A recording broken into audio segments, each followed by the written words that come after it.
మే నెలలో సింహరాశి వారికి గోచార ఫలితాలు ఈ విధంగా ఉన్నాయి. ఇక్కడ ధనప్రాప్తి బాగానే ఉంటుంది. సకాలంలో వైద్యానికో, విద్యకో, తినటానికో, షాపింగ్కి వెళ్ళటానికో, ట్రిప్పుకి వెళ్ళటానికో ధనమైతే ప్రాప్తి చెందుతుంది. కానీ చికాకుతో మీ యొక్క జీవన విధానం ఉంటుంది.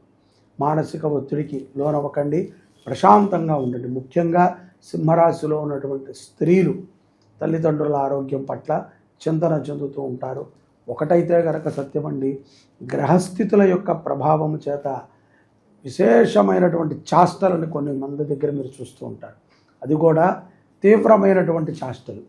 వాళ్ళని మీరు ఎంతో నమ్మి ఉంటారు, విశ్వసించి ఉంటారు. కానీ వాళ్ళ యొక్క ప్రవర్తన ఎందుకో మీకు కొంత ఇబ్బందికరంగా ఉంటుంది. కాబట్టి ఎవరిని కూడా దూషించేటువంటి ప్రయత్నాలు చేయకండి. గృహోపకరణాలని కొంటారు. నూతన గృహము కోసం మీరు చేసేటువంటి కొన్ని ప్రయత్నాలు సిద్ధిస్తాయి. మన్యు సూక్త హోమాన్ని చేయండి. మన్యు సూక్త పారాయణని చేయటానికి ప్రయత్నం చేయండి ఈ యొక్క సింహరాశి వారు. అలాగే బ్రాహ్మల చేత మన్యు సూక్త పారాయణ చేయించండి.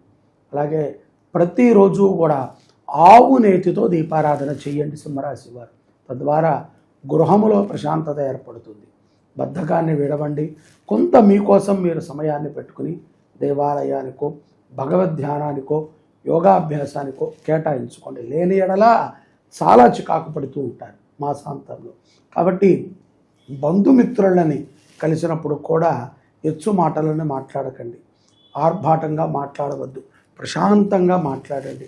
ప్రశాంతమైనటువంటి చింతనతో ఉండటం ద్వారా విద్యార్థులు కానీ, ఉద్యోగస్తులు కానీ, స్త్రీ పురుషులు ఎవరైనా సరే సింహరాశి వారు విజయాన్ని పొందటం తథ్యం.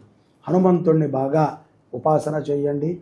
హనుమంత్ హోమాలని కానీ, హనుమంతునికి సంబంధించినటువంటి పూజలని కానీ ఈ యొక్క మంగళవారము, శనివారము సింహరాశి వారు చేయటం ద్వారా విశేషమైనటువంటి ఫలితాలని పొందగలుగుతారు. జై శుభంకరి.